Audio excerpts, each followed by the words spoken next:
எண்ணங்களை மேம்படுத்துங்கள். 79. எம். ஆஷல் கோப்மேயர். அத்தியாயம் 79. மழை பொழியட்டும். லாங்ஃபெல்லோ தனது Tales of a Wayside Inn வழியோரச் சத்திரத்தின் கதைகள் எனும் நூலில் கூறியுள்ள எளியதும் சிறியதுமான ஒரு கூற்றில் ஆழ்ந்த ஞானம் பொதிந்துள்ளது. ஏனெனில் எல்லாவற்றிற்கும் மேலாக மழை பொழியும் வேளையில் ஒருவரால் செய்யக்கூடிய மிகச் சிறந்த செயல் என்னவென்றால் அந்த மழை பொழிய அனுமதிப்பதே ஆகும். ஆகவே நாமும் அவ்வாறே செய்ய வேண்டும். ஏனெனில் நாம் அவ்வாறு செய்தே ஆகஸ்ட் வேண்டும். ஒருவேளை இந்நூலின் மிகச்சிறந்த பாடம் அதுவாகவே இருக்கலாம்.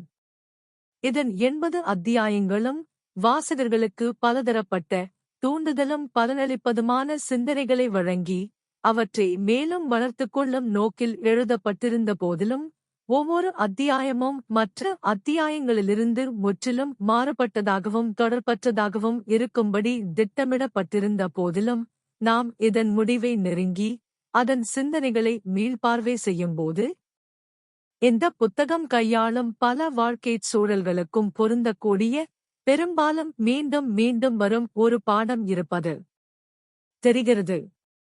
மாற்ற இயலாதவற்றை ஏற்றுக்கொள்வதே இத்தத்துவமாகும். தவிர்க்க இயலாதவற்றை ஏற்றுக்கொள்வதே உளவியலாகும். வேறுவிதமாக அமைய இயலாத சூழலில் இருப்பதை அப்படியே ஏற்றுக்கொண்டு வாழத் தயாராக இருப்பதே இதுவாகும். வாழ்க்கையில் நம்மால் புரிந்து கொள்ளவோ அல்லது மாற்றியமைக்கவோ இயலாத எத்தனையோ சூழல்களும் நிகழ்வுகளும் உள்ளன. விதியின் பாரபட்சமான போக்கைக் கண்டு நாம் திகைத்துப் போகிறோம்.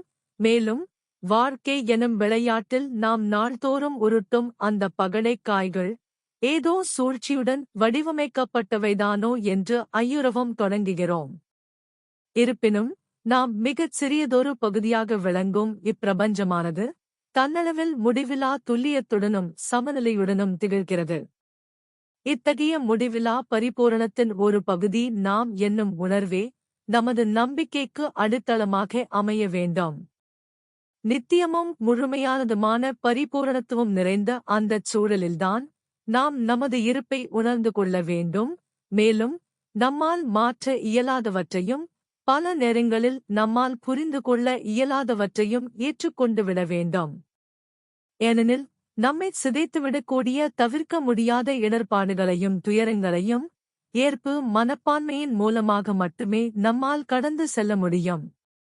தேவையெனில் நாம் நடைமுறைவாதிகளாக இருப்போம்.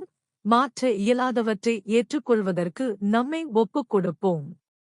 ஏனெனில் அல்லல்படும் இவ்வுலகில் மன அமைதியையும் ஆன்ம அமைதியையும் அடைவதற்கு அதுவே ஒரே வழியாகும். ஆனால் நம்மால் இயலுமென்றால் வெறும் நடைமுறைவாதிகளாக இருப்பதைவிடச் சிறப்பாகச் செயல்படுவோம்.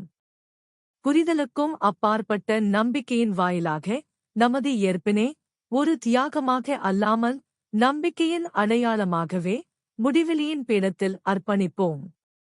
வாழ்வியல் தவிர்க்க முடியாத அங்கங்களாக திகழும் இடர்களையும் துயரங்களையும் அவற்றை ஏற்றுக்கொள்வதன் வாயிலாக கடந்து செல்லும் வழியைக் கண்டடைந்து திடீரெனச் சூழும் புயல்களால் ஏற்படும் கப்பல் விபத்துகளிலிருந்தும் நாம் பிழைத்துக் கொள்வோம் என்பதை உறுதிப்படுத்திக் கொண்ட பிறகு இடர்பாடுகளை வெல்வதற்கான அக ஆற்றல்களை நாம் ஈட்டிக் கொண்டமைக்கான எல்லையற்ற வெகுமதிகளாக திகழும் நற்பேறுகள், நற்காலங்கள் மற்றும் நற்செயல்களின் செழுமையே இப்போது நாம் நாடிப் பெறுவோம்.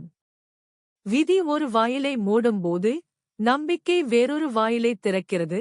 இதன் மூலம் நாம் ஒரு மகத்தான இலக்கை நோக்கி முன்னேறி நமது மிக உயர்ந்த பலனை எய்த முடியும் எனும் முந்தைய அத்தியாயங்களின் பாடத்தை நாம் நினைவில் கொள்வோம்.